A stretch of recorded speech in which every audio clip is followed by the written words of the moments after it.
Today is Friday. It is Chof Beis Oder. Am I right? Correct. Yeah. Tavshin Ayin Ches. We are in Teres Menachem Sefer Mamar Tavshin Yud Gimel. We're starting a new Maimer today. Maimer of the night of Shavuos. Tavshin Yud Gimel. Dibra Maschil B'Shah Shehikdimu, page Kuf Nun Zayin. The Rebbe begins with a very famous statement from the Talmud, a quote from the Talmud in Gemara Shabbos, in Shabbos, Tractate Shabbos. B'Shah Shehikdimu Yisrael Nasa L'Nishma. At the time when the Jewish people, when the Yidden, said Nasa, we will do, before Nishma, we will hear. When they were about to receive the Torah, Bo Shishim Ribui Shal Malachi Hasharis L'Kol Echad Ve'Echad MiYisrael, or rather, Bo Shishim Ribui Shal Malachi Hasharis, 600,000 angels came, L'Kol Echad Ve'Echad MiYisrael Kosher Le'Shnei Ksorim, and to each and every one of the Yidden, they tied or they adorned them with two crowns.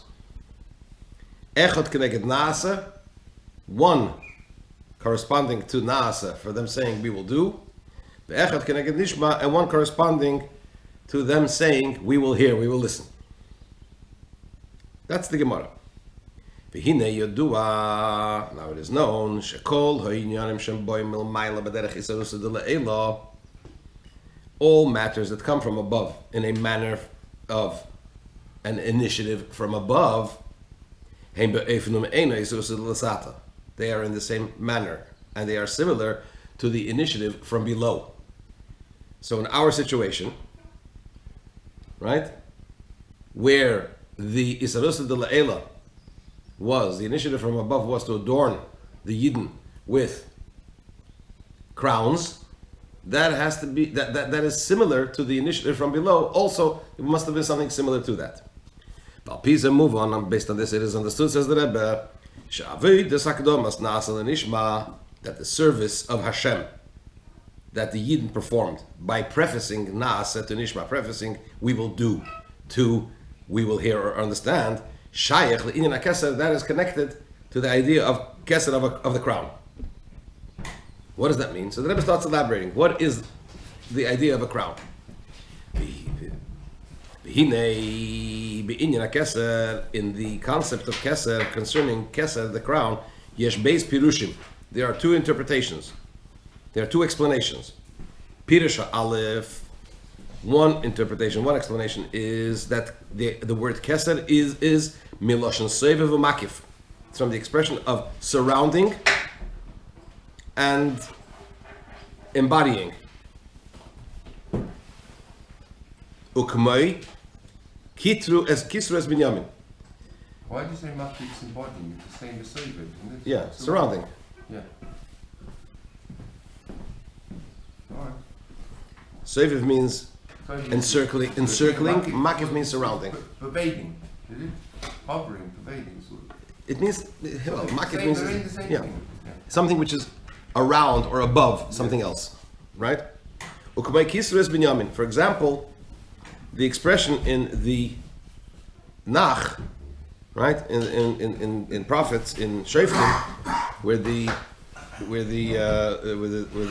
text talks about the famous story of Pelegish Begiva, right?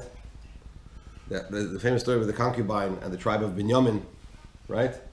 So the Bnei Yisrael came to wage war against Binyamin for the deed that this unfortunate deed that happened. So it says that they surrounded them. They laid siege to them. So it says Kisru es Binyamin. They surrounded the tribe of Binyamin. There's another verse in Chavakuk that says that's in Chavakuk. Rosha macht excuse me.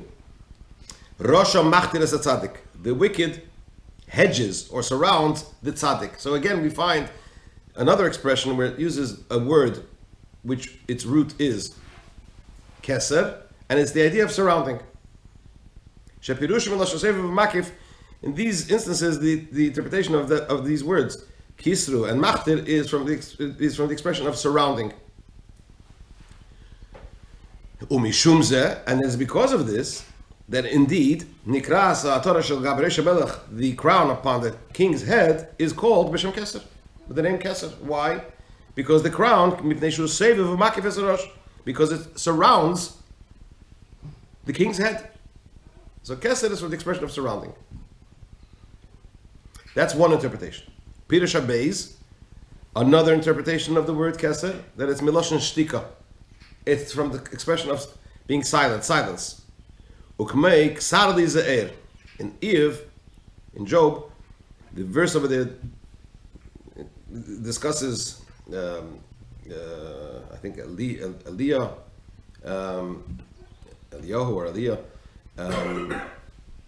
holding forth, and he says, "Ksardi ze'er, wait for me a little longer, right? Be silent for me a little bit longer, and I will hold forth a little more." So it says "Ksardi ze'er shepirushe shtoik," which means be silent, v'hamtin limi'at, and wait for me a little bit longer, so that I can say what I have to say. So, bottom line, what's the point? One interpretation is that Keser is from the expression of surrounding. The other interpretation is that Keser is from the expression of being silent. Says the Rebbe, Ushnei hapirushim oilim bekana echad. And these two interpretations rise up in the same stalk, as it were. They are consistent with each other. The Hinei Amru Chazal, for our sages, say in Masechta Avos, in the tractate Avos, Siyag lachochma shtika. A barrier for wisdom is silence. Right? There are many interpretations to what the actual simple definition of that is.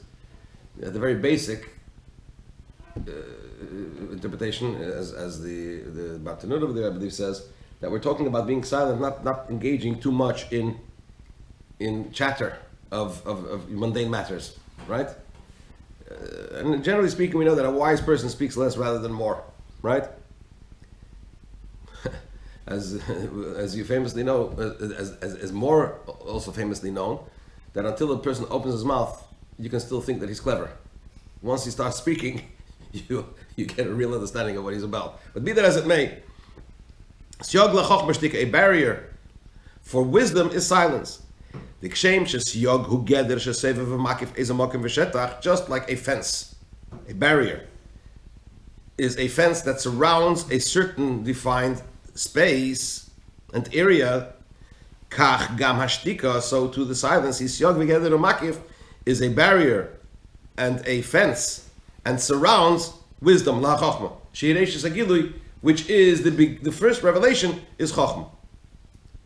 And silence is a barrier for that. What is that? What's the pshat? So the Rebbe elaborates further. Right? So in terms of Sfiris, the divine attributes, you have Chochmah, which is the first point of revelation. What is beyond it? What is Makif? What surrounds Chochmah? What is beyond Chochmah? Keser. So when we say Siyog LaChochma Shtika, that a barrier, fence for Chochmah is silence, in this context, in this explanation, what does it mean? It comes to let us know, we shouldn't say, that within the attribute of Chochmah, the entire matter is drawn down and revealed. No, that's not the case. Rather, there is something, there is a barrier to wisdom, right? There's something which is beyond Chochmah, which does not find full expression into what? In what? In Chochmah. Which is in a mode of silence, meaning to say non-revealed, not revealed. The dibur hu gilul is also speaking is the idea of revealing to the other. The dibur, silence is higher and beyond the revelation of speech. Right? And this aspect is in a manner of that, in a mode of surrounding wisdom, meaning to say, not everything, not the entirety of Keser is revealed in Chochmah. That's, in simple terms, the inner meaning of this verse, of this statement of the Chazal, Siyog LaChochmah Shtika. But what's the point? The Rebbe is driving at the point to explain that both interpretations of Keser are consistent with each other. The Keser from the expression of surrounding and Keser from the expression of silence are both consistent. How? Says the Rebbe. V'nimtza Right? When we talk about this expression of the Chazal, the Mishnah in Ovis, a barrier or a fence for Chokhmah is silence, for wisdom is silence, we have both interpretations of Keser, surrounding and silence. What does that mean? Shtika v'seviv. In Siyag l'chacham v'shtika we have both interpretations. The interpretation of surrounding and the interpretation of silence. Why? Because not all of Keser is revealed in Chokhmah. So that aspect which is not revealed in Chokhmah is silent, is the silent aspect, as it were. And why indeed is it not revealed? Because it is beyond it, because it surrounds Chokhmah. Now to go deeper, says the Rebbe as follows. The Klolus, his Havasa Olam, who they had Tzimtzum u'Makom Poni. Generally, when we speak about the creation of worlds, that takes place through the Tzimtzum, through the contraction, and the empty space, as it were. As we know, the famous quote from Kabbalah, that when Hashem desired, when Hashem desired to create the world, right? Or rather, in the beginning, Hashem's infinite light filled the entire hollow, right? And then, for the purposes of creating the world, he contracted, right, his divine infinite light, and he left, so to speak, kaviyochel, a cholol u'makom poni, an empty space, an empty void, right? And then he drew down a kav, a line of Ein Sof into the Tzimtzum, into this hollow, into this empty void, from where all of Ishtalshalos began, right? The whole chain of creation began. So there is this, the idea of creation takes place through a Tzimtzum u'makom poni, through a contraction of Hashem's infinite light, and a empty space, so to speak. Ulemaylam is there, beyond this Tzimtzum u'makom poni, this contraction and empty space, is Hu ha'igul ha'gadol shelifnei ha'kav, the great circle that is beyond the kav, beyond this line of Ein Sof that Hashem drew down for the purposes of Seder Shtalshalos. Shehu, this igul hagadol, this great circle, as it were, of infinite Hashem's infinite light, is hakeser klali or makif klali the klolos elemis. It is the most general, the keser of all kesers, the makif of all makifim, right? It is the general keser, crown, and the general makif that surrounds all of the entirety of the worlds. She'einay ba begilu ba'elemis, which does not become revealed in worlds. V'zehu inyan siyag l'chachma shtika. This is the idea of, this is the meaning of the, in this sense, the Mishnah that says that a barrier, a fence for chachma is shtika, is silence. The chachma hireshis ha'ishtalshalos. What is chachma? The sphere of chachma, the divine attribute of chachma, represents, in more general terms, the beginning of ishtalshalos, the beginning of the chain order of creation, right? Usyog la chachma, and the fence for chachma, meaning to say hayno makif the ishtalshalos, the makif, the how would you interpret makif in this context? That which surrounds ishtalshalos, right? That which transcends ishtalshalos is what? The chain of creation. Hu shtika is silence. What does that mean? Shtika over here means the silence is this great circle, if you will, this great surrounding infinite divine energy of Hashem, which is beyond the kav, beyond the line of Ein Sof that Hashem drew down into the Tzimtzum u'Makom Poni, into this contraction and empty space, so to speak, which in other words is B'chinas HaKeser. So the Igul HaGadol, the great big ball of Ein Sof, which surrounds everything, which transcends everything, is Keser, is the crown.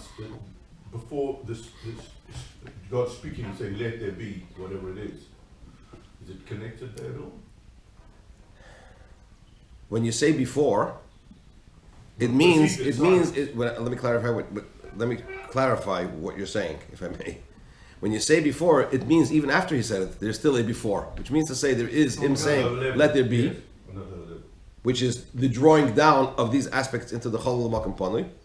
But there is the Igul HaGadol, which is always there. So the let there be, the utterance is always there. or let's use the terms that it says uses here. There is the kav and chokhmah, that's always there, and there is always the igul hagadol. Is the igul hagadol the draw to the periphery that took place prior to, is that part of the symptom?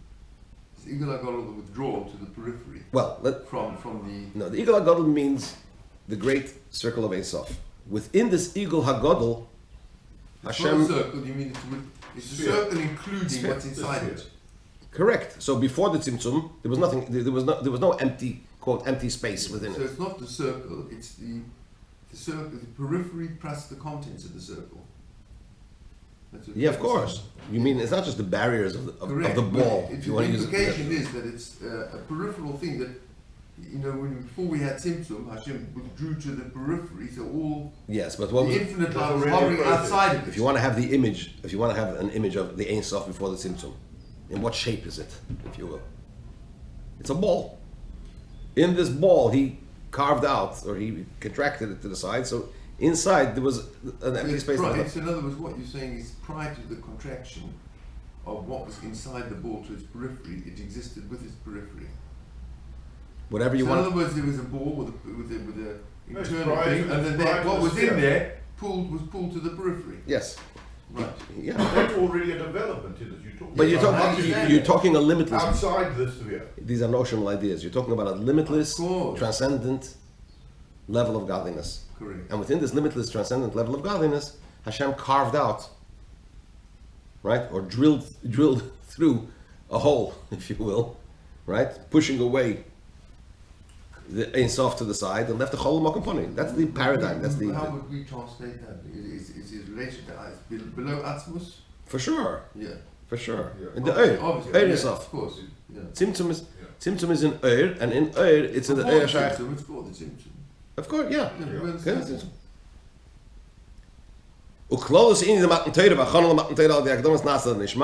And the general idea of Hashem giving the Torah and the preparation for the giving of the Torah, that takes place through prefacing Naasa to Nishma. By saying Naasa, by saying we will do, before saying Nishma we will hear, we will understand. Which is the idea, Hu Inina Keser, that's the idea of the crown, as the Rebbe will, again, the general idea of the giving of the Torah and the preparation that the Jewish people made for the giving of the Torah. How? Through prefacing Nasa, through saying we will do before saying we will hear, we will understand. That is the idea of Keser down here below. The Rebbe began by saying that every initiative from above has something below which corresponds to it. So just like The world existed before the Yidden said Nasher and Nishma. I'm sorry? I don't understand what you're saying. The Rebbe said that every initiative from below, every initiative from above has something below, in the initiative below, that is parallel to it, right? Yeah. That is similar to it, that triggers that. So just like from above, we know what the response was. The response was that the angels adorned the Jewish people with crowns. We must say that that which took place down here below is also connected to the idea of crown. What's the idea of Keser, crown? As the Rebbe just explained, surrounding in silence, right? Transcendent, and that which is beyond Ishtalshlut, says the Rebbe. Therefore, having said all that, now we get back to that point, that the general idea of the giving of the Torah and the preparation for the giving of the Torah, which was the Jewish people saying Naasa before Nishma, we will do, before saying that, before they said we will understand, we will hear. That's the idea of Keser, down here below. What does that mean? As will be explained in the following pages of the Mamar. Right. Okay. Sure. Don't forget that we're still in the month of Adar, and as the Rebbe says, every day of Adar we have to go up. Ma'alim HaKodesh. So the joy in every day of Adar is progressive. So this is the 21st day of Adar, 22nd. 22nd day of Adar. You see, I'm already We progressed. we progressed. So we have to utilize that progression in its fullest, and all the mazel and all the bracha that we have in the month of Adar is even more powerful now than it was previously. So don't forget that. Very, very important. L'chaim v'bracha.